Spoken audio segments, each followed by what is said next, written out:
irse a algún lugar solitario, silencioso, calmado. Creo que es sumamente importante. Desde luego, hay muchos maestros que afirman que uno debe ser capaz de funcionar con serenidad y con calma en cualquier circunstancia, pero si también estudiamos los textos y vemos las historias de, de todos los grandes meditadores, de los budas, de los Pacheca Budas, todos buscan la soledad, ¿eh? Todos buscan la soledad como un entorno ideal para la contemplación, ¿no? Y para la meditación. Entonces, yo no estoy en contra de mantener atención plena y equilibrio en las situaciones cotidianas, pero sí creo que es extremadamente importante que los meditadores busquen, aunque sea durante un tiempo corto, que busquen el aislamiento y la soledad. Creo que es muy bueno. Y sí, Sí, Sí, yo creo en fin, creo que la guía, en mi caso particular, ¿no? No quiero con esto este, pretender establecer una verdad en general, pero en mi caso particular, eh, yo sí necesito el aislamiento. Yo creo que el aislamiento, en mi caso, es lo que me ha proporcionado cierto, cierto grado de conocer. Porque la atención plena es un ejercicio que creo que es efectivo una vez que la mente conoce. O sea, sí, mientras la mente no conoce, por supuesto que está la abolición esa de que estar todo el tiempo tratando de estar en el momento presente, pero es diferente, es otra cosa, ¿no? Eh, sí. y yo creo que el conocer se logra en el aislamiento, sí. Pero Sí, es una opinión personal, no sé. sí. Yo lo que encuentro en la experiencia, porque ha habido gente que últimamente me ha preguntado, ¿no? ¿Cómo fue? ¿Qué sucedió? ¿Qué encontraste? Bueno, yo lo que siempre digo es que eh, es muy claro, creo que es claro. Cuando uno se aísla, está uno solo y no hay mucha estimulación sensorial, eh, empiezan a surgir eh, todos los impedimentos y todas las impurezas mentales, ¿no? Es decir, es como si la mente se abriera y todo estuviera a la vista, por decirlo así, y entonces uno empieza a ver claramente qué es lo que está sucediendo y de alguna forma es como si todo se magnificara, ¿no? Especialmente las impurezas mentales. Entonces, tiene uno una relación más íntima con este tipo de fenómenos. Y como uno conoce digamos, las enseñanzas, uno sabe lo que está sucediendo, uno detecta, uno sabe, bueno, esto es lujuria, esto es enojo, lo puede uno distinguir bien y sabe, tiene uno la pauta de que el objetivo, vamos a decir, el primer objetivo realmente es suprimir los impedimentos, ¿no? Suprimir el deseo, suprimir la aversión, etcétera, ¿no? Suprimir esos impedimentos a través del desarrollo de la concentración. Entonces, vamos, la tarea es clara, es una tarea clara y también la misma experiencia nos dice que simplemente hay que aislarse y entonces vamos a decir que el circo, la función empieza, ¿no? Y empiezan a suceder todas estas cosas, se empieza uno a ver toda esta fenomenología mental y entonces trabaja uno por suprimirla Y una vez que queda esta suprimida, entonces ya el campo queda más allanado, ¿no? Más fácil para entonces desarrollar visiones introspectivas, ¿no? Es decir, ya directamente dirigir la mente hacia el conocimiento introspectivo, ¿no? Y por ejemplo, por decirlo algo así, una vez que los impedimentos quedan suprimidos, entonces uno puede dar atención continua, por ejemplo, a diversos aspectos del cuerpo y ver ese cuerpo en forma introspectiva, ¿no? De acuerdo con las características universales, ¿no? Lo ve uno como impermanente, puede uno notar los fenómenos de surgimiento, de cese en el cuerpo y más aún, uno puede empezar a ver directamente, ya no teóricamente, uno ya lo ve más directamente, el aspecto de eh, uh, entender cuál es el deleite en el cuerpo, cuál es la perversión que se tiene en cuanto a la percepción del cuerpo, y después puede uno ver, analizar las desventajas, ¿no?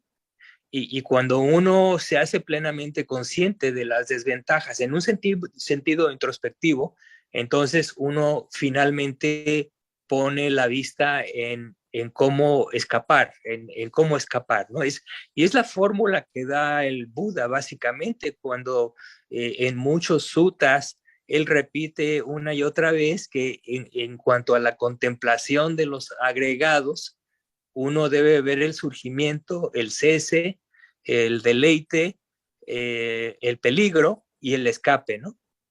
Entonces, es una fórmula extremadamente útil porque entonces no se pierde uno. Tiene uno una pauta y entonces puede uno ir siguiendo esa pauta con respecto al cuerpo, con respecto a las sensaciones, a las percepciones, formaciones mentales o conciencia, ¿no? No hay más. Pero claro, requiere, es decir, llegar al punto en que uno se puede aislar muchos días y practicar.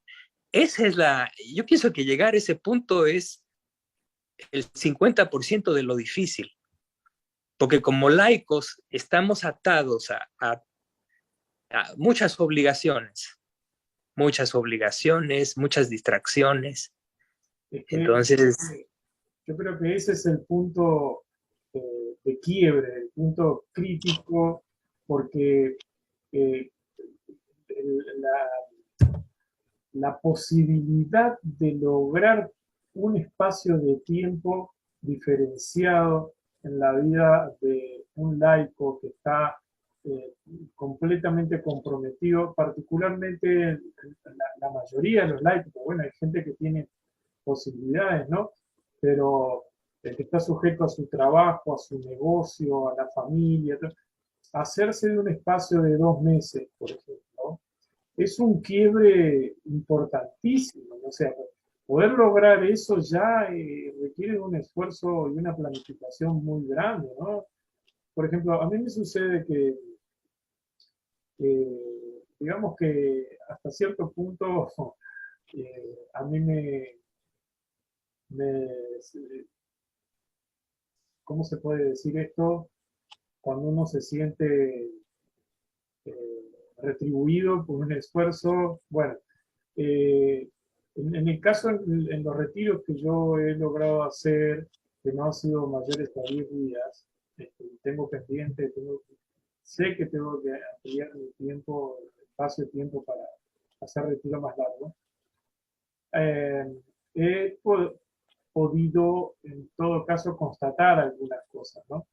Y entre las cosas que he podido constatar está el dilucidar los tipos de cultivo que yo he creado en la vida cotidiana, ¿no? Y eso es lo que me ha ido ayudando a hacer las modificaciones, porque, por ejemplo, exactamente como tú decías en un momento, al estar aislado, surge inmediatamente, lo primero que surge es todo lo que está cultivado en la vida cotidiana, ¿no? que por lo general, Así es. que por lo general son impurezas, porque la mayoría de nuestros cultivos en la vida cotidiana son impurezas. Sí, Pero dentro de todas esas impurezas que surgen, hay algunas que son relevantes, ¿no? Y que tienen que ver, efectivamente. claro, y que tienen que ver con tendencias y que tienen que ver con medios de vida, ¿no? Este, y ese tipo de constatación para mí ha sido muy importante porque me he dado cuenta, bueno, esto es un grillete enorme, esto es una pesa que tengo atado en una pata, que tengo que encontrar la manera de, primero empezar por no seguir cultivando, Sí, ¿no? claro, Porque si no siempre va a estar ahí. Por más que yo haga un claro. ciclo de 2 meses y yo vuelvo a la vida cotidiana y sigo cultivándolo, es un retroceso constante, ¿no? Así es, así es. Eh, bueno, ni hablar, supongo yo, de lo que puede ser 3 meses en aislamiento. Pero al menos en estos casos, en los retiros que he podido lograr, aparte de la tranquilidad, aparte de, de, del desarrollo de la práctica de la tranquilidad, he podido constatar esto, que es lo que me ha ayudado mucho a ir haciendo cambios.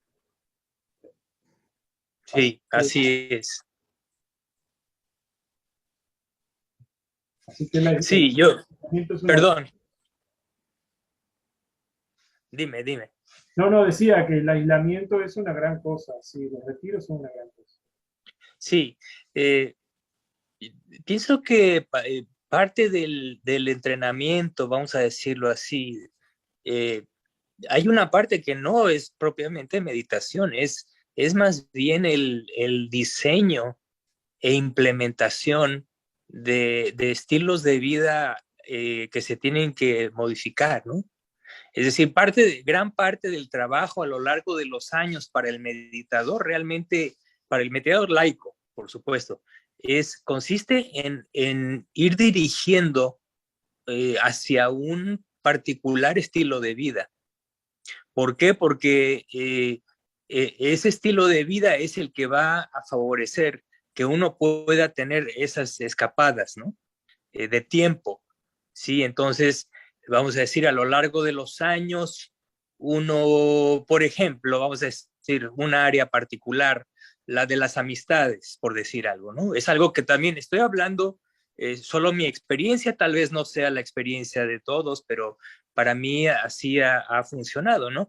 Entonces, ha sido una situación en la que yo he ido modificando eh, alejándome, por ejemplo, de ciertas interacciones, amistades, no porque sean malas, pero simplemente porque no son muy conducentes, no son fructíferas, eh, dan lugar a pérdida de tiempo.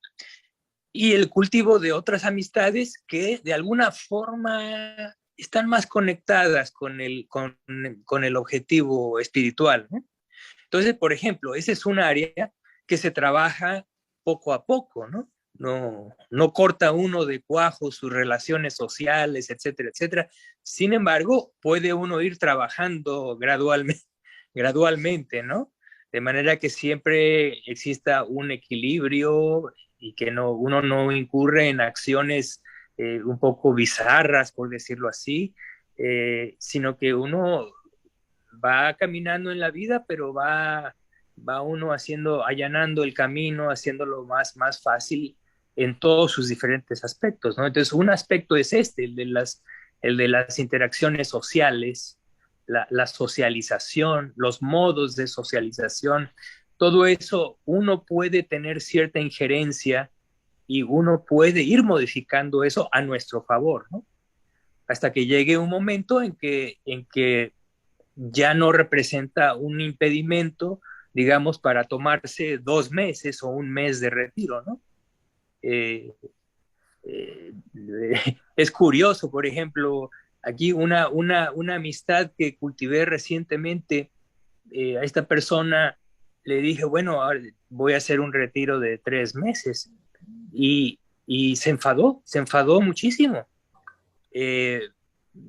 lo tomó muy personal.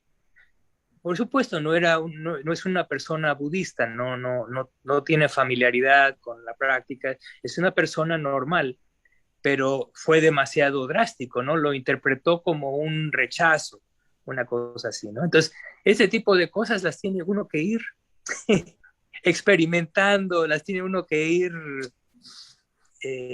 uno tiene que trabajar con ellas, pero esa es la cuestión, ¿no? Y ese es solamente un aspecto, ¿no? Hay muchos otros, porque son también el aspecto económico, el aspecto familiar, etcétera, etcétera, o de otras obligaciones, ¿no?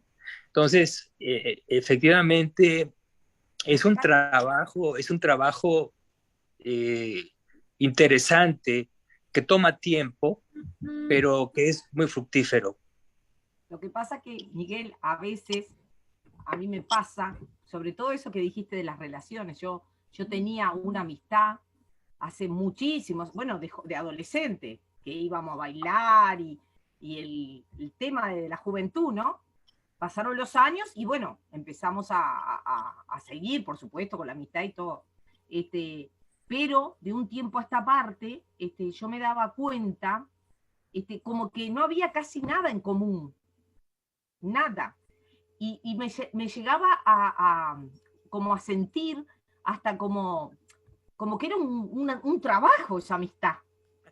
Efectivamente. Era como una cosa que incluso en situaciones como que sabía cómo pensaba o reaccionaba, me ponía hasta tensa. Así.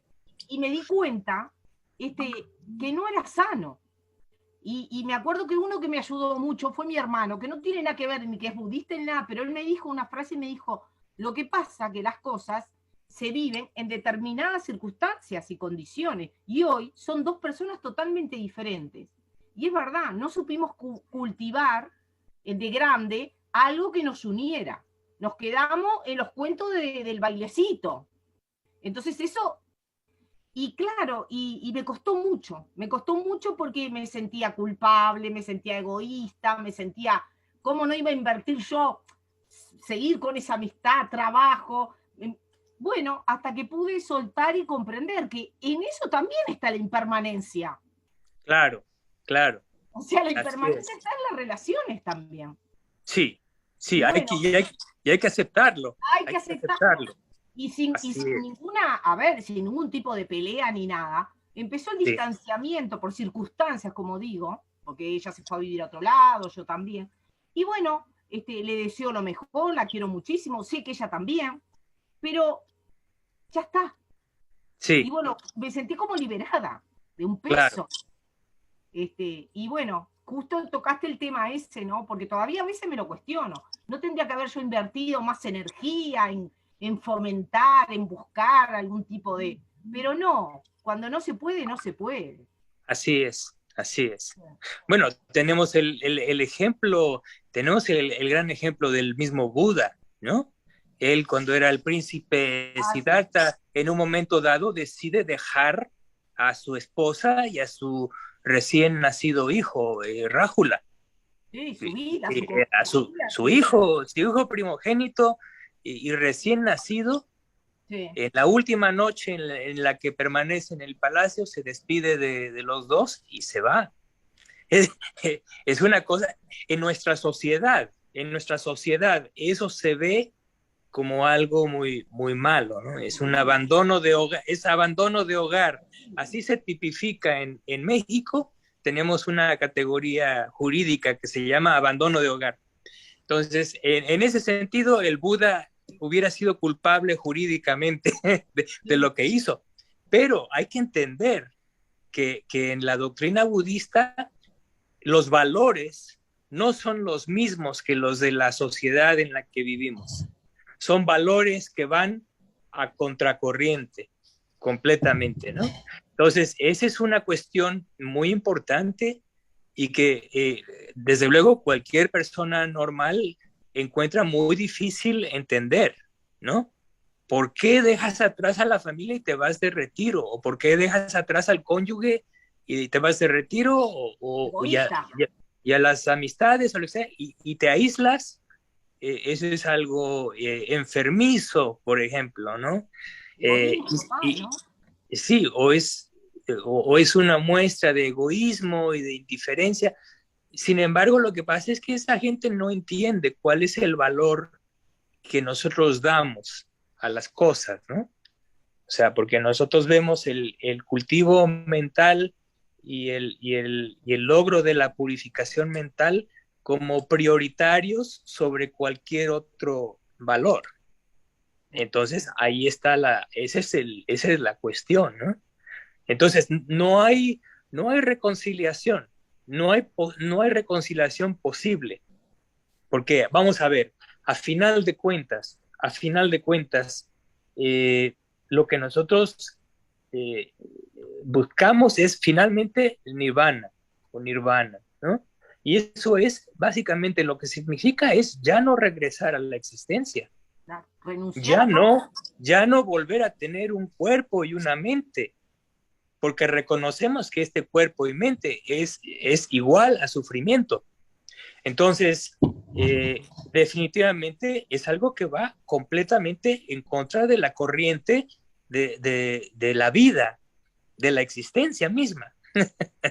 Entonces, es una cosa muy difícil, inclusive para nosotros como practicantes. Para nosotros ya en sí, eso ya es una grandísima dificultad, es el obstáculo con el que estamos batallando, porque al final de cuentas sucede una cosa que es evidente para el que practica meditación y la reclusión, es que hay un choque interno, en todo meditador hay un choque interno entre querer deshacerse del mundo, pero no poder del todo deshacer el mundo, ¿no? ¿Sí? Por ejemplo, vamos a decir, un área más restringida, los placeres sensoriales. Sabemos que a final de cuentas, el Arahant, el santo perfeccionado, abandona completamente el deseo de placer sensorial. Entonces, nosotros como practicantes aún estamos enganchados por el deleite en el placer a través de la vista, del oído, del olfato, del gusto, del tacto. Estamos todavía sujetos, entonces como decía yo, es un choque o es un estira y afloja, como decimos, ¿sí? En el que, por una parte, eh, quisiéramos deshacernos del deseo de placer sensorial y al mismo tiempo estamos atrapados en ese tipo de adicción. Entonces, se contraponen los dos. Entonces, sobre todo cuando lo estamos pasando bien, Miguel. Desde luego. Estamos pasando bien, nadie quiere no decimos que la vida es bella y todas las cosas esas. Nadie quiere renunciar cuando las cosas van muy bien, ¿no? Claro. Entonces, el trabajo es doblemente difícil porque por una parte los valores de la sociedad no nos ayudan y por otra parte, una vez que uno ya se recluye, ahora entra en la lucha interna, ¿sí? Claro. Es como si hubiera dos seres, el que busca la perfección espiritual y al mismo tiempo está atado al mundo todavía, ¿no? Y tenemos que luchar, desarrollar esa lucha internamente, ¿no? Ahora eso se puede interpretar como, por ejemplo, digamos, el predominio de la duda. O sea, porque en realidad esa situación es una situación en donde la duda está dominando el escenario, ¿no? Porque ahora, ¿cómo por ejemplo se deja de dudar? Porque hay varias cosas ahí que yo, en mi caso, las promuevo de manera forzada, ¿no? A través de un conocer, porque todavía el conocer no lo tengo. Entonces estoy forzando condiciones y situaciones para tratar de llegar a esa situación en la que probablemente logre conocer el fenómeno que va a terminar por romper mi duda. Ahora, hay varias cosas que tal vez se presentan en la mente de la mayoría de nosotros que hablo de mi caso, pero supongo que es bastante común, que nos hace dudar, que es aquello relacionado con el resultado final. Por ejemplo, nosotros, si no tenemos un jhana, vamos por lo más básico, ¿no? Lo más básico. Si no tenemos un jhana, tal vez aún no hay una experiencia relacionada con eso, esa sensación que está más allá del cuerpo y la mente, ¿no? O esa pequeña, no sé cómo llamarlo, pero esa experiencia que probablemente trascienda cuerpo y mente. Entonces ahí de repente puede haber una motivación para el meditador a seguir investigando y digamos, comprobar una experiencia diferenciada. Ahora, pero más allá de eso, incluso está el otro fenómeno que tiene que ver con, porque esto es un tema conceptual y terminológico, ¿no? Que utilizamos nosotros para definir cosas indefinibles. Decimos, por ejemplo, que una vez que no retornemos a la existencia, vamos a dejar de prescindir del cuerpo y la mente. Ahora, e incluso de la experiencia de la existencia. Ahora, es muy difícil imaginar una situación favorable a cuando no tenés ni cuerpo ni mente ni existís. O sea, es muy difícil asociar una experiencia que no es ni la aniquilación, pero tampoco es la existencia, ¿no? Entonces, si no se tiene al menos un jhana, yo creo que el individuo todavía no se da la oportunidad. No se da la oportunidad, porque la oportunidad, yo creo, de renunciar plenamente o de eliminar la duda se da cuando hay una experiencia diferenciada, presumo, ¿no? Por ejemplo, en cosas menores, a mí me ha pasado en cosas menores. Yo, por ejemplo, he ido renunciando a cosas, pero por cosas menores, simplemente por comprobar la tranquilidad, comprobar el bienestar mental, comprobar un cambio de vida, comprobar, yo qué sé, cosas cotidianas, ni siquiera. Pero esto otro, ya estamos hablando de ligas mayores, ¿no? Sí, sí.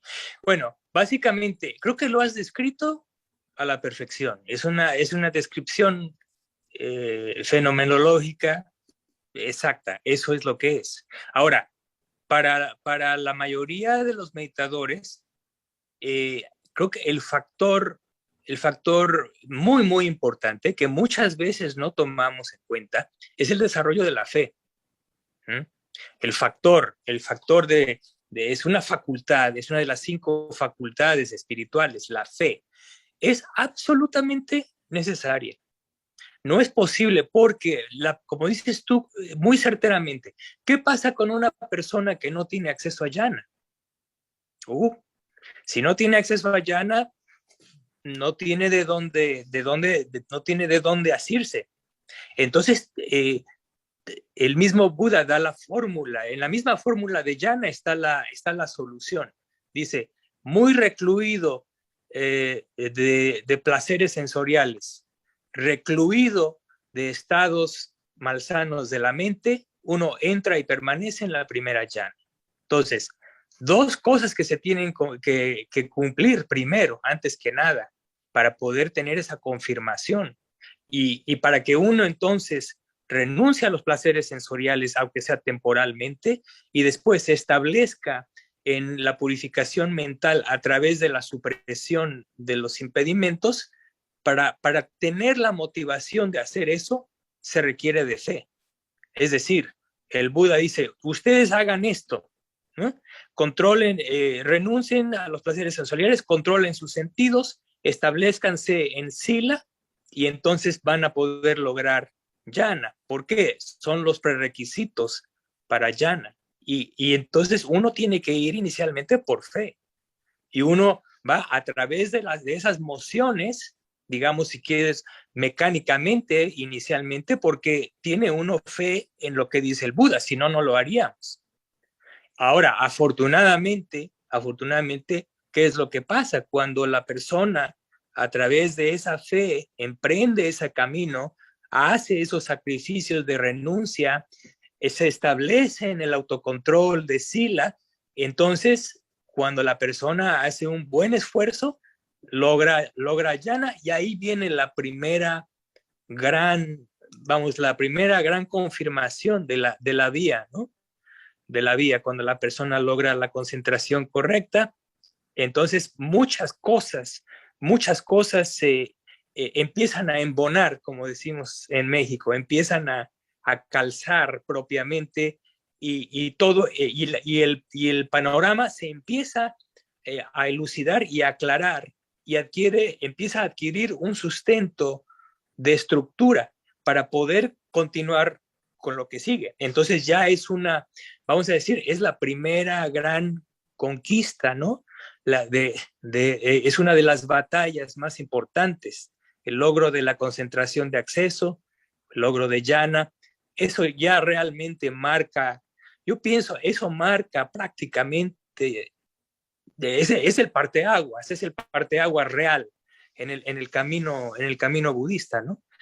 Vamos, no es nirvana, está todavía muy lejos, pero eso ya es y es muy curioso, porque ahora en este retiro, por ejemplo, yo estudié el Sutta Nipata, esa parte del canon, que tiene muchos discursos muy interesantes, y en la parte final se hace mucho hincapié, hay muchos discursos en donde se menciona como una serie de personajes que eran ascetas en el tiempo del Buda, pero que no eran budistas, buscan al Buda y el Buda les da instrucción y ellos se iluminan, ¿no?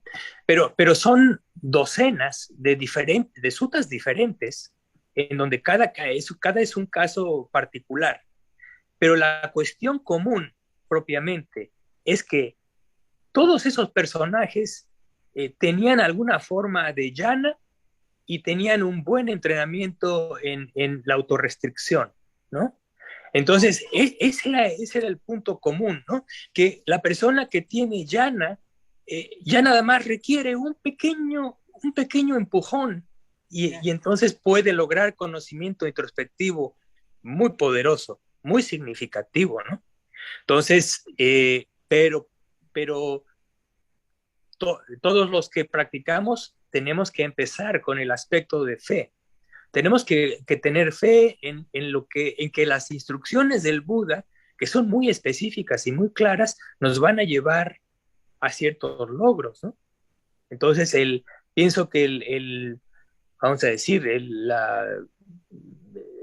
estandarte, el primer gran estandarte es el de la jnana, es el de la concentración, ¿sí? Pero no hay otra más que la fe. No hay otra también el otro también factor también debe ser también el esfuerzo, ¿no? No, desde luego. Sí, claro. El esfuerzo es también parte de las 5 facultades espirituales, ¿no? Porque las otras, por ejemplo, a ver, Miguel, por ejemplo, la fe, el esfuerzo, me parece que es algo como que, no sé, yo hablo por mí, ¿no? Como que yo siento que puedo porque lo tengo fe, tengo la aspiración, tengo chanda. Chanda, sí. Tengo la aspiración y tengo también, y yo me esfuerzo porque yo sentarme, hacer mis pequeñas renuncias, como que dependen de mí, pero a veces lo que me cuesta es, por supuesto, la concentración, la atención plena, y no te digo la sabiduría, porque como que ya no dependen de mí, o sea, como que ¿cómo hago yo para poder tener esa concentración?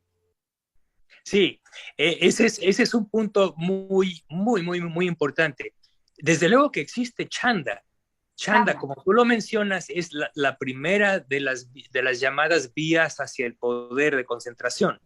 Es una de las avenidas posibles para el logro de jnana, cuando hay suficiente aspiración, digamos, potencia de aspiración, eso conduce a la concentración. Pero pero, pero solamente en la medida en que nos sirve para tomar impulso, porque para que uno logre la concentración, no basta con quererlo.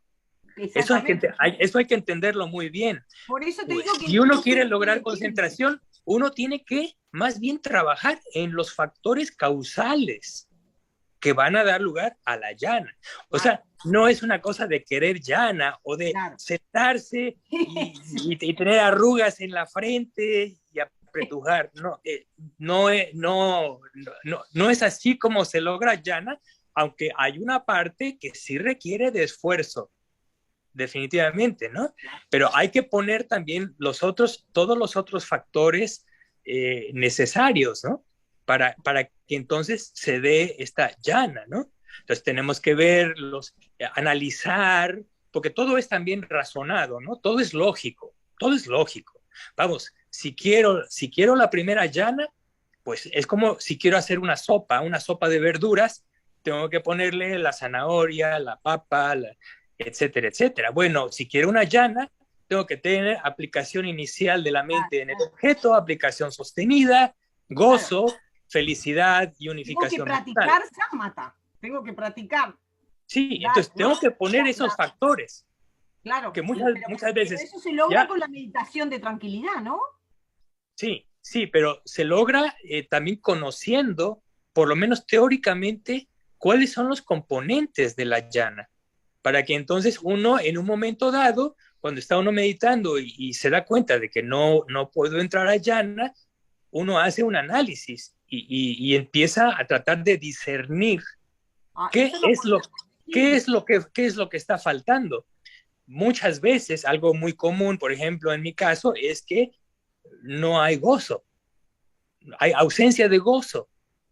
Entonces no puedo entrar, porque tengo todo lo demás ahí está, pero no hay gozo y felicidad. Puede uno tener atención inicial y sustentada en el objeto y estar ahí con la respiración totalmente atento, sin ninguna distracción, y sin embargo uno no entra en llana, ¿sí?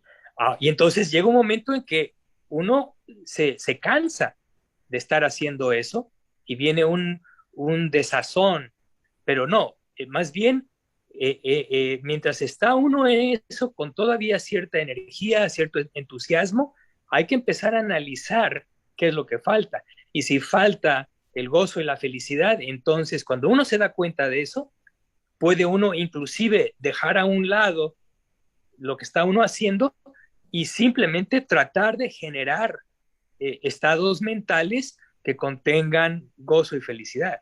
Pero si generás estados mentales, si te enfocás en esos estados mentales, ¿no perdés un poco de concentración? Así es, pero lo que está uno haciendo es precisamente generando ese estado mental. Ahora, la habilidad del meditador consiste en que una vez que se generan, y puede ser cosas muy sencillas.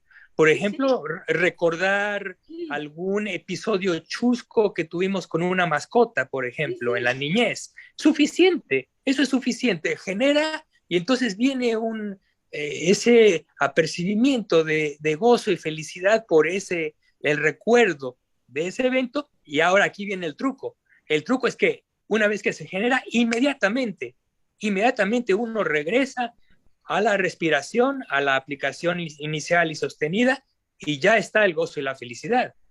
Entonces, es decir, hay una cierta proximidad con ese estado que nos permite añadirlo, por decirlo así, al cóctel, al cóctel mental, y entonces uno está ya más próximo de entrar a llano. Pero como puedes ver, es un aspecto de habilidad y de conocer un poco, por lo menos conocer lo básico de la doctrina, ¿no? ¿Y en eso por qué no nos enseñás?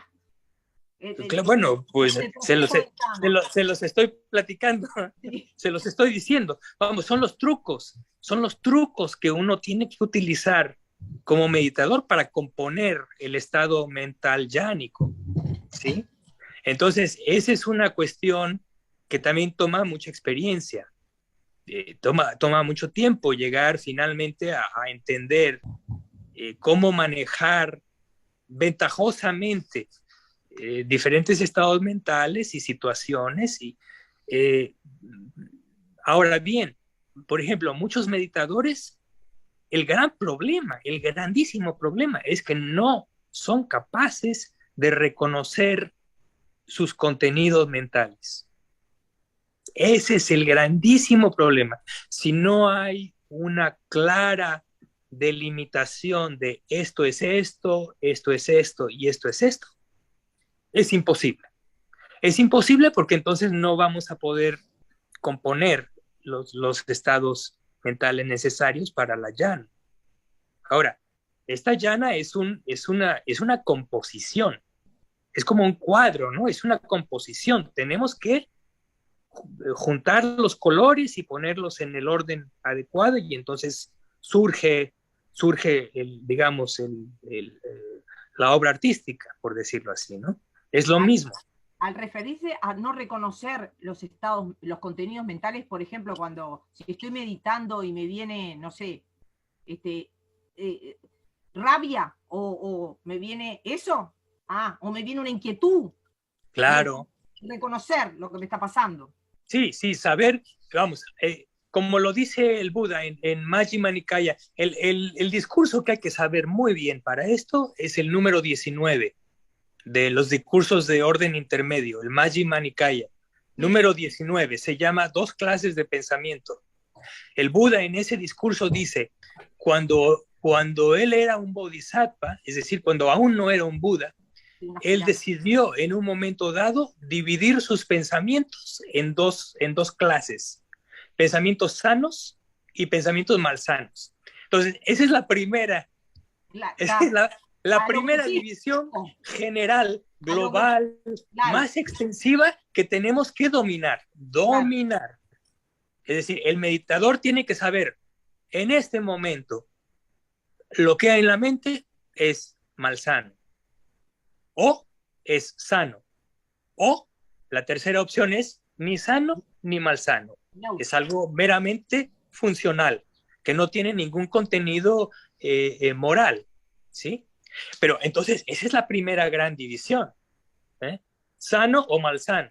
Y después viene, ahora, dentro de esa doble división, ¿qué es lo que tenemos que distinguir? Lo que tenemos que distinguir vienen ahora las tres raíces mentales más profundas, que son deseo, aversión e ignorancia, ¿sí? Entonces, bien, si ya reconocí que esto es malsano, ¿a cuál de las tres pertenece esta situación? O es deseo, o es aversión, o es confusión o ignorancia, ¿sí? Y en el caso contrario, si es un estado sano, uno tendrá que reconocerlo, es un estado de renuncia, es un estado de no aversión o es un estado de claridad mental, ¿sí? Entonces, ahora bien, en el discurso del Buda específicamente, él hace la división de lo malsano en estados de deseo, estados de aversión y estados de crueldad. Esa es la forma en la que él hace la división. Y después de eso, entonces establece que una vez que uno haya entendido y clasificado en el aquí y ahora, si el estado es de deseo, de aversión o de crueldad, entonces uno inmediatamente tiene que deshacerse de ese estado mental, ¿sí? ¿Y cómo lo hace el Buda o cómo lo hace el Bodhisattva? Así como lo está describiendo, él dice, este estado mental malsano conduce a mi aflicción, conduce a la aflicción de otros y conduce a la aflicción de ambos. No es de provecho, causa dificultades y nos aleja del nirvana. ¿Qué es lo que está pasando ahí? Él nos indica que como herramienta para deshacernos de un estado malsano, tenemos que ver las desventajas. Entonces, todo esto que acabo de describir son desventajas específicas, ¿sí? Causa aflicción. causa dificultades, ¿sí? Conduce a la pérdida de sabiduría y nos aleja del nirvana, como la peor consecuencia de todas, ¿no? Entonces, pero Miguel, ¿todo eso que estás diciendo lo haces sentado en meditación? claro, pero vamos, no lo hago describiendo verbalmente No, ya esa lo sé. situación. Ya lo sé. Es algo que sucede ya en automático, ya rápidamente. Ah, sí, un ¿Por qué? segundo. Sí, pues, Claro, fracción de segundo, porque... No te creas una historia. No, la historia se tiene que dar la historia para saber cuál es el mecanismo subyacente, ¿no? A la práctica, ¿no? Claro. Primero se entiende el por qué divide las cosas. Porque si no las dividiera, entonces todo queda como un puré, como una sopa en la que no vamos a distinguir nada de nada y no sabemos lo que está bien ni lo que está mal, ni lo que es conveniente ni no conveniente. Entonces no hay meditación, es un desastre. Que es la situación de la gente normal. Mi punto es este, que la gente que no medita no distingue sus estados mentales, no los llama, no los puede llamar por su nombre, ni siquiera. No sé, Nosotros, ni cuenta te da, capaz que es malo ni bueno. La gente, es como la anécdota esta cierta, ¿no? De la persona que le dices, oye, pero ya te estás enojando. Y la persona contesta, no me estoy enojando, no estoy enojado. Claro, no percibe ni siquiera lo que le está pasando. Ahora, a pesar de que sea extremo, ¿no? Qué cosa, sí, es verdad, tenés razón. Miguel, sí, eso es la característica principal y más grotesca del denominado Putuyana, ¿no? Ahora, hay dos cosas que quería consultarte. Por ejemplo, Gunaratana dice que mientras uno no tiene llana es un principiante aunque tenga 50 años de práctica. Es así, ¿no? Tal cual. O sea, nosotros podemos tener 50 años de práctica, 10.000 retiros, pero no tenés llana, sos un principiante. Ni siquiera has comenzado, dice Gunaratana en realidad, ¿no? Y por otro lado, eso que mencionabas de elementos que se pueden utilizar como para hacer el discernimiento de lo sano y lo sano, en alguna ocasión me sugirieron la observación del cuerpo cuando la tormenta es muy grande, ¿no? Por ejemplo, si el cuerpo se tensa, es porque el contenido mental es insano. Y si se relaja, ¿no? Y se afloja, es sano. Sin embargo, yo me he dado cuenta que muchas veces en lo que el cuerpo está relajado no es sano. Porque hay contenidos mentales que están asociados al deleite, al placer, a la sensualidad, etcétera, etcétera. Entonces, es correcto. Entonces, he abandonado esa observación, o sea, sí, mantengo la intención de un cuerpo relajado y, digamos, un estado agradable, ¿no? Pero ya no le doy esa valoración, que pudiera ser válida inicialmente, digo, pero me he dado cuenta que al final termina siendo más difícil salir de ahí que salir de la agitación. Así es correcto. Y sí, tú lo puedes ver por experiencia, por mera experiencia, nadie te tiene que decir eso, ¿no? Entonces, efectivamente, eso es verdad. Y así va uno dándose cuenta en la experiencia, ¿no? Otra cuestión, vamos, está muy relacionada con todo lo que estamos platicando. Una cosa que también es difícil para el meditador entender muchas veces es que es necesario la experimentación. Es decir, porque las instrucciones, los maestros, lo que nos digan nuestros compañeros, lo que leamos en artículos, solo llega hasta cierto punto. En un momento dado, cada meditador es tan único es un tren kármico tan singular, tan único, que es imprescindible que cada meditador en un momento dado, cuando llega a cierto punto de progreso, tiene que experimentar con su propia mente, tiene que experimentar y de hecho no es algo que se salga de la doctrina, está completamente dentro de la doctrina. Ese es el segundo factor de la iluminación, investigación de estados. Investigación de estados mentales quiere decir eso, investigar, hacer pruebas uno mismo, probarse, hacer toda clase de ensayos internos para poder entender mejor la mente. Y eso muchas veces no es fácil, sobre todo para los meditadores más, vamos a decir, novatos, porque da lugar, por ejemplo, en mi caso, en los primeros años tenía yo mucho miedo, me daba miedo, y había momentos en que pensaba que voy a volverme loco, voy a perder la mente si empiezo a meterme en cosas que son completamente desconocidas, ¿no? Como por ejemplo tratar de lograr yan. Es algo que, yo me acuerdo los primeros años era un terror. Era cuando ya empezaba yo a sentir un poco de proximidad, era un rechazo inmediato, como si una gota de agua tocara un sartén hirviendo, ¿no? Simplemente había un rechazo completo eso, porque había mucho miedo y mucha ansiedad, ¿no? Pero ahora, entonces aquí es donde... perdón, Miguel, ese temor surge aún habiendo regocijo en la mente. De hecho, surge casi al mismo tiempo con ese factor. Alternan muy rápidamente, eso es lo que pasa.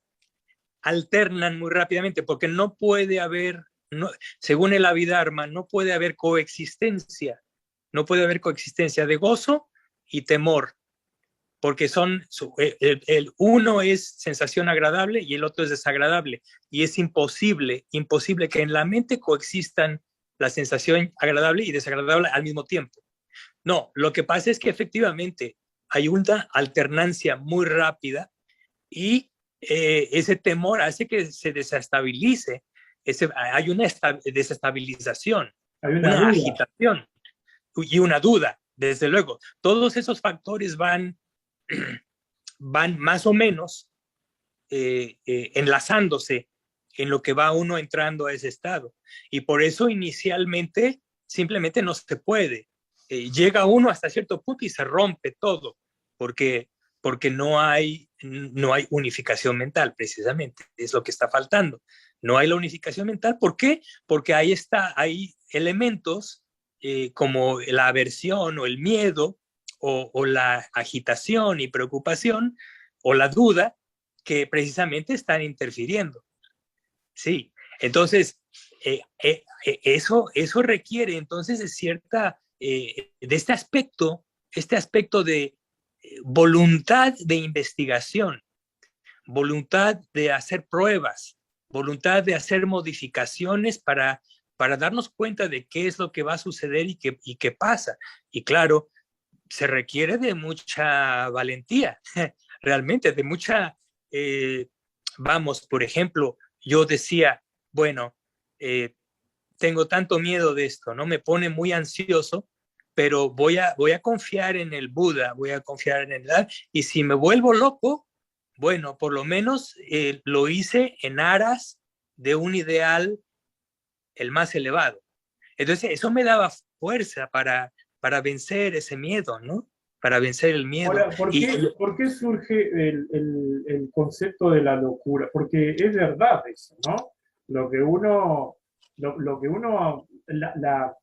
o sea, lo que genera la duda en ese momento es ese razonamiento de esa posibilidad, porque, bueno, estoy empezando a perder el control, ¿no? Así es. Pero curiosamente, Jhana, la entrada en Jhana es cuando finalmente uno permite, permite la falta de control. De hecho, se entra se entra con falta de control, por decirlo así. Es la forma de entrar. Qué maravilloso, precisamente, ¿no? Porque... cuando finalmente uno dice, bueno, me vuelvo loco y no me importa. Y no me importa. Y es más, no solamente me vuelvo loco y no me importa, sino ya más adelante uno diría, si entro o no entro a Jhana, no me importa. Y entonces entra uno. Claro. Mientras que antes está uno duro y dale, quiero entrar y no entro y Claro, estoy haciendo esfuerzo y estoy poniendo final todo y llevo un mes de soledad y no entro y está uno hasta que finalmente ya no me importa y ¡pum! Entra uno. ¿Por qué? Porque ese es el factor que estaba impidiéndonos. Esa voluntariosidad,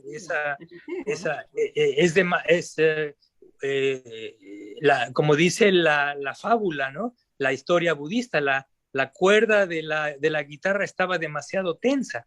Claro. Había que aflojarla, ¿no? Ahora, para muchos es lo contrario. Son muy perezosos, no quieren hacer esfuerzo, entonces no entran allá sin esfuerzo, no entran, porque la cuerda está muy laxa, no está tensa. Entonces el equilibrio, aquí el equilibrio, ¿no? El equilibrio es ni muy tenso ni muy flojo, sino justamente la tensión necesaria, la tensión entre quiero entrar contra la laxitud de decir, no me importa que pase lo que pase. Entonces, el equilibrio entre esas dos es el punto de entrada. Ahora, Miguel, una vez que alguien comienza a desarrollar esa posibilidad de colocarse en ese estado mental, ¿no? Creo haberte escuchado a ti, no sé si fue a ti, pero me parece que sí, decir que en el umbral del ingreso a Jhana debe haber una fuerte atención en relación al paso que te dio para entrar en Jhana. Es decir, que como memorizar, por ejemplo, la puerta, ¿no? El caminito, hay que memorizar el caminito que se tomó. Por eso se requiere el aislamiento, precisamente, para que haya suficiente calma para poder recordar desde el momento en que despertamos, qué fue lo que hicimos, qué tanto café tomamos, qué desayunamos, cuántas sesiones tuve antes de lograrlo, de cuánto tiempo, cuál era la temperatura. Todo eso puede ser de mucha utilidad, ¿no? Entonces, se requiere de ese tipo de atención para poder reconocer ese camino, porque la gran tragedia es cuando la persona entra a Jhana por algunos segundos o por algunos minutos, sale y posteriormente ya no lo puede lograr. Y no sabe por qué no puede. Y no comprende por qué no puede si ya lo había logrado. Bueno, es precisamente porque se requiere de un camino, se requiere de una serie de causas. Recordemos que Jhana es un producto causal. Entonces, tenemos que poner las causas. Cuando las causas se ponen, el estado surge. Eso es todo, es algo impersonal completamente, ¿no? Entonces, el poder recordar los factores que precedieron a la entrada de Jhana es crucial. Es crucial. Ahora, si la persona entra a Jhana, cuando está aún en Jhana, lo último que tiene que hacer cuando ya está por salir es recordar precisamente eso. Ahora, la ventaja es que esa persona tiene el poder de la concentración, su mente está limpia y si dirige correctamente la atención, no va a tener dificultad de por ejemplo, reconocer que previo a la entrada de Jhana, estuve pensando en las cualidades del Buda, tuve unos momentos de amor benevolente, por decir algo, ¿no? Etcétera, etcétera. Lo recuerda porque está muy fresco, muy fresco. Entonces, la instrucción es esa. Si uno entra a Jhana, no hay que emocionarse por haber, desde luego que es una gran emoción, por supuesto, pero como precedencia tiene que ser esta cuestión de revisión, la revisión de lo que nos llevó a eso. Es lo más importante. De esta forma puede venir una frustración espantosa porque la persona puede tardar meses o años en volver a entrar, ¿eh? Mientras que si recuerda ese caminito, entonces tendrá la capacidad de repetirlo inmediatamente. Y de hecho, esa es la instrucción. Si uno logra entrar a Jhana, en el momento en que uno salga, no hay otra cosa más importante en la vida que volver a entrar inmediatamente. Eso iba a decir, ¿no? Es decir, repetirlo tantas veces como se pueda, ¿no? No ir a comer, no ir a cenar, olvídate de eso. Si ya entraste, vuelve a entrar, y si ya lograste volver a entrar, cuando salgas, vuelve a entrar otra vez hasta que quedes agotado, hasta que quedes realmente agotado, pero ya entraste y saliste muchas veces. Entonces, esa repetición predispone a la mente totalmente para poder entrar más fácilmente en otra ocasión. Entonces, esas son dos cosas muy importantes. La repetición, bueno, primero, antes que nada, la recolección de los factores que nos llevaron a entrar a la Jhana. Y la segunda es la repetición inmediata. Esto para la persona que por primera vez entra, ¿no? Sí, muy importante. Es fundamental. Y esto a mí me lo enseñó el venerable Gunaratana. Gracias a él tomé estas cosas en cuenta, ¿no? Porque sin este tipo de instrucción uno se pierde. Sí, claro. Pierde uno el tiempo.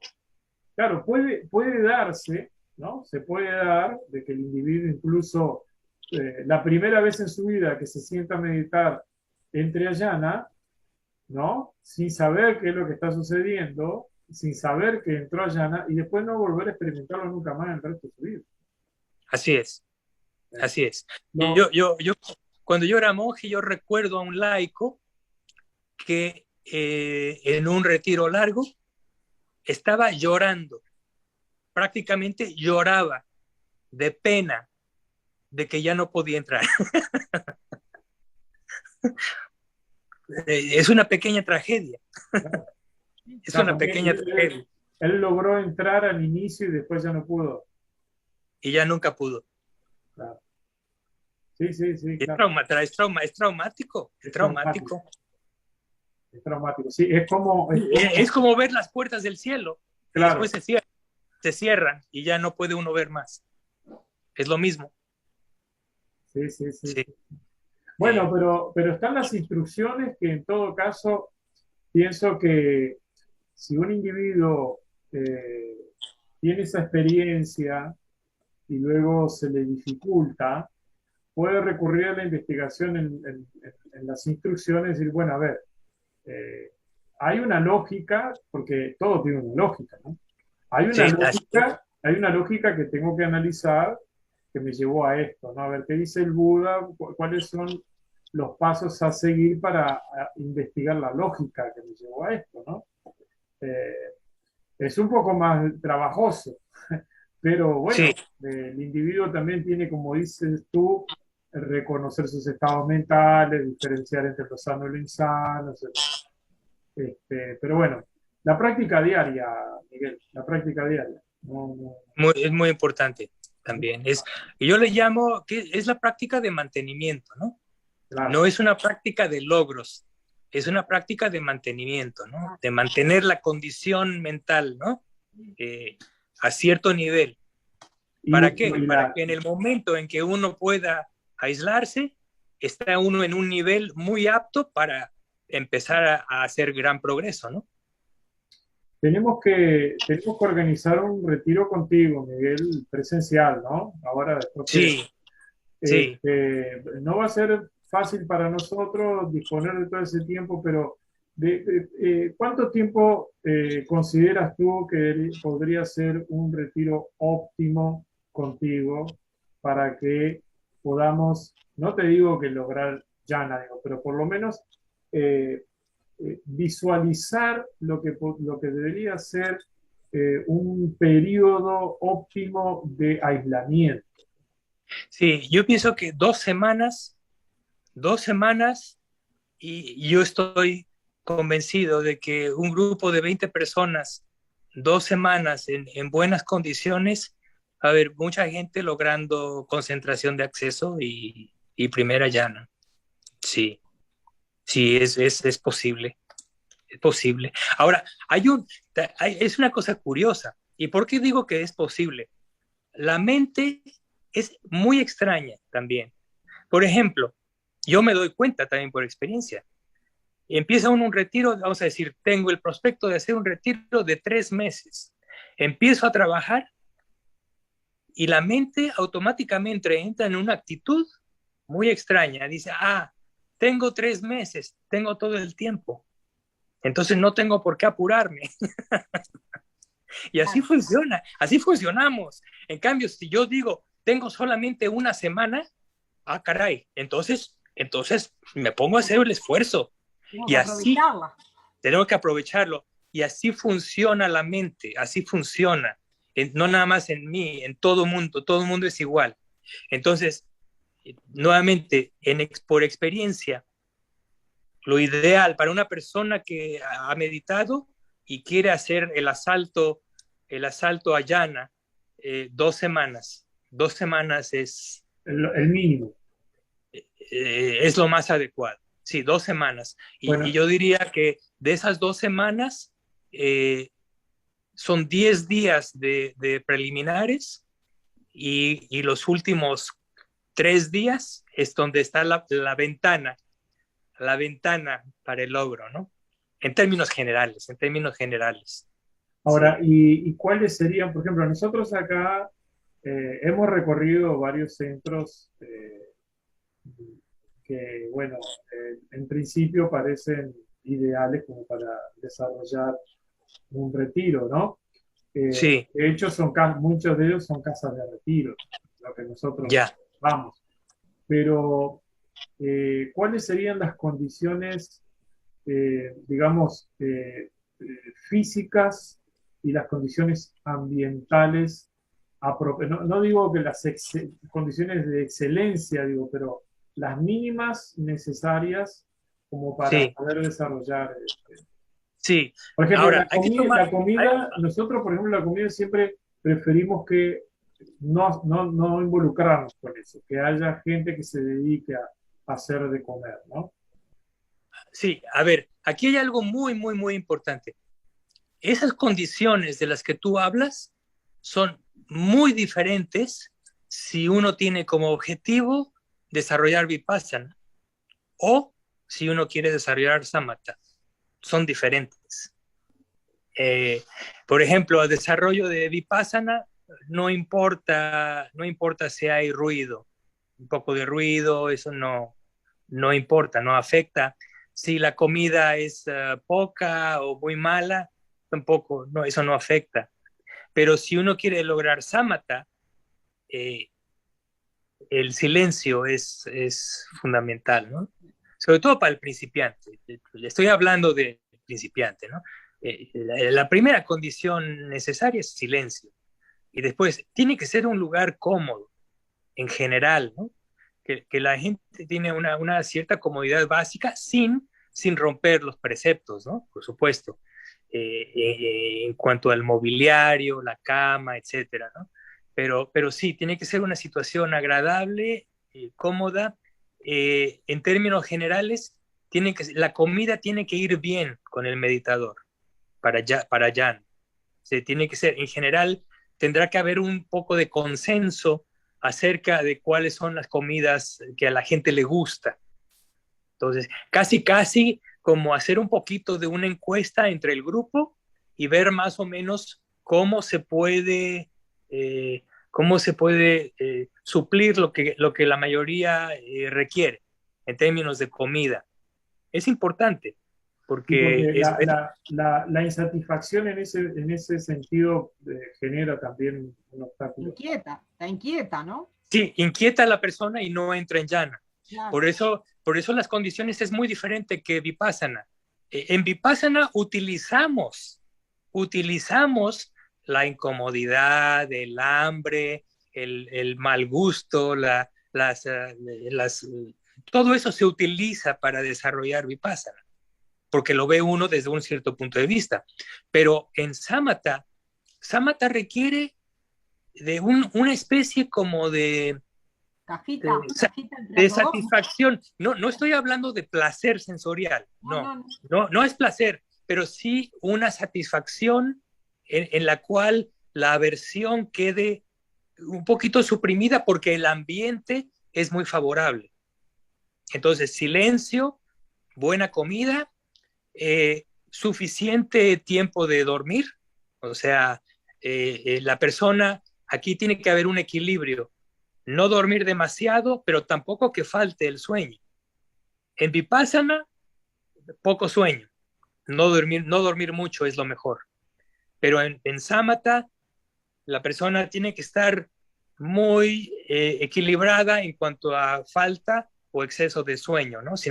Entonces es importante también, ¿no? Vamos a decir, por ejemplo, en un retiro de samatha, si una persona, su tiempo normal de dormir es 8 horas, debe dormir esas 8 horas, pero la persona de junto requiere solo de 5. Bueno, esa persona de junto duerme solo 5. Entonces, no hay una disciplina y un control estricto de qué tanto duerme la gente. Entonces, es una cosa que tiene que ajustarse para el retiro, propiamente. ¿Sí? ¿Me doy a entender? Sí, perfecto. Sí. Bueno, entonces, esos son los factores: comida, sueño, silencio y acceso a plática del Dhamma, ¿no? Pero eso ya está, ¿no? El instructor va a estar ahí y puede inclusive, por ejemplo, tener un reproductor de sonido y poner alguna plática del Dhamma, de algún gran maestro. Es necesario tener eso a la mano. O sea que la sensación que predomina en esa situación es neutra. Así es, neutra. Sí. Entonces, eso es lo que se busca para un buen retiro de samatha, para lograr jhana. Esos son los requisitos principales. Sí. Bueno, vamos a ver si podemos hacer algún esfuerzo y movimiento para lograr. No te garantizo que sean 20 personas, pero tal vez 10 personas podríamos intentar hacer un retiro de 15 días y bueno, sería formidable contar contigo Sí, especialmente porque sí, ser muy bien recibido. claro, y tendríamos que esperar que esta situación del COVID se normalice, ¿no? Claro. Antes de empezar a pensar en esto. Yo pienso que tal vez tendremos que esperar hasta el año que entra, ¿no? Probablemente principios del año que entra tal vez sería una buena época para pensar en un retiro en Uruguay, ¿no? Sí. Yo no tengo problema en general, no tengo ningún problema con ir, con trasladarme. Tengo los medios económicos, yo pago mi boleto, etcétera. No hay, a mí nada más denme comida y un techo y ya está, ¿no? Sí. Ahora, ¿tú no estás trabajando ahora en Canadá o... Estoy retirado. Ah, qué bueno. Estoy retirado, sí. Bueno, Sí, bueno. yo me retiré recientemente, sí. Ah, fantástico. Sí. Fantástico. Sí, por eso efectivamente tengo tiempo disponible. Por eso puedo hacer retiros de 3 meses. Claro. Sí. Te Sí. generaste la condición. Me generé la condición con el retiro temprano, sí. Exactamente. Bueno, es un gran beneficio, ¿no? Eso es buen karma. Sí, claro. Sí. Claro, claro, sí, sí, sí, o sea, me siento muy afortunado. Es Sí, una gran fortuna, ¿no? sin duda. gran Ahora, es interesante, por ejemplo, mi vida iba hacia la vida familiar, ¿no? Que yo estuve casado y todo, y gocé mucho de mi matrimonio, pero simplemente se acabó y bueno, como para todo el mundo, lo mismo para mí, fue una pequeña tragedia, una pequeña gran tragedia, y hubo sufrimiento y todo, ¿no? Pero ya viéndolo en retrospectiva, eh, basado en los retiros que he podido hacer, largos y demás, y la forma en la que conduzco mi vida, me doy cuenta que fue en realidad una bendición. sí, es verdad. Entonces, uno nunca sabe, ¿eh? Lo que parece ser una gran tragedia, algo terrible, no lo es realmente, ¿no? No Claro, lo sí, es. sí, es muy difícil hacer una evaluación, por más que uno pueda decir, bueno, esto ha sido sano, esto ha sido insano, y uno puede inclinarse hacia un lado, inclinarse hacia el otro, o sea, es muy difícil saber cuánto de lo mal que ha vivido uno ha sido malo, ¿no? O sea, es muy Así difícil es, saber eso. así es, así es. De Sí, que muchas veces se comprende las cosas que nos pasan en el futuro. claro, sí, sí, sí, sí, sí. Es como un efecto Ahora retardado, ¿no? exactamente, en ese momento te surgió la emoción, el tristeza y todo, pero como decís, todo se dio para poder hacer lo que estás haciendo ahora, que es lo que realmente, ¿no? Quizá querías. Lo que siempre he querido Lo hacer, que por exacto. eso, o sea, como Sí, que, como dicen por ahí los no budistas, como es los astros se alinean, se se alinean, alinean. por eso. Ahora, esto nosotros lo experimentamos de esta forma, porque evidentemente, y yo creo que ahí hay un elemento comprobatorio, el factor de la ignorancia está presente, porque, o sea, si no, nosotros no veríamos esto en forma retardada, como dices tú, Miguel, ¿no? Sino que uno se anticiparía a todo el sufrimiento y diría, no, bueno, por acá no es. Pero uno lo ve en retrospectiva porque, bueno, evidentemente no tenemos la capacidad de verlo en el momento. Así es, así es. Y eso solamente así como lo has descrito, eso solamente puede ser descrito por un meditador. Bueno, El meditador es el que sabe eso. claro, Claro. Interesante, ¿eh? Sí. Bueno, a ver, Miguel, también a veces nos enfrentamos a situaciones que nos hacen sufrir y bueno, pero sufrimos, pero nos damos cuenta por qué. O sea, esto es así, está la impermanencia, esto es, ¿no? Esto es dukkha, pero bueno, inevitable el sufrimiento. Es Yo cuando inevitable. yo escuchaba un discurso de las reliquias cuando la muerte del Buda, y Sí. muchos de los monjes que los acompañó durante la vida del Buda lloraban amargamente con la muerte del Buda. O sea, si ellos estando ahí con él no podían lograr controlar dukkha, y bueno, bueno, y entonces yo ahí libero mi llanto tranquilamente. Sí, claro, claro. Sí, ese discurso muestra el aspecto humano, ¿no? Claro, El, como el, sí, el aspecto humano, ¿no? El hecho de que no porque tenga uno la túnica del monje y tenga la cabeza rapada, claro, ya entiende todo, ¿no? claro, por eso. Y viceversa. Un laico puede entender muchísimo, ¿no? Puede lograr mucho. eso es anatta, ¿no? Sí, completamente. Es anatta, Así es. no hay Sí, control. no hay, no hay. Muy bien. Bueno, creo que hemos tenido una muy buena plática. Me ha dado mucho gusto verlos, estar con ustedes otra vez. Y pues nos veremos la semana que entra nuevamente. Bueno, Bien, Yo creo que dejemos el tema abierto como en esta ocasión, ¿no? Para ya discutiremos lo que nos interese en la semana que entra, ¿no? perfecto. bueno, Después te voy a comentar, porque vimos algunos de los videos que tú nos dejaste. Había dos que estaban repetidos. Ajá. eh, y bueno, yo después te voy a enviar un correo con algunas dudas que surgieron en ellos, porque claro, es un contenido muy, para la mayoría de los participantes, es un contenido muy específico y a Sí, veces no está el conocimiento del concepto, del tema, de la experiencia y tal. Entonces hay que ir despacio, ¿no? poco a poco, sí, sí, sí, Claro. así es. Muy bien. Entonces, vamos a ver si yo puedo recapitular un poco cuáles fueron algunas dudas que quedaron pendientes, te las envío y a lo mejor a partir de ahí podríamos investigar. Sí, me parece excelente. Esa es muy buena forma de llevar a cabo la próxima reunión. Hagámoslo así, ¿no? Bueno, Miguel, Muy bien. Muy bien. un Que placer estén muy bien. enorme. Miguel, que descanses. Muchísimas gracias, como siempre, por tu generosidad. Muchísimas gracias. Gracias a ustedes. Que estén muy bien. Mucho. Buen descanso. Buenas noches. Que descansen.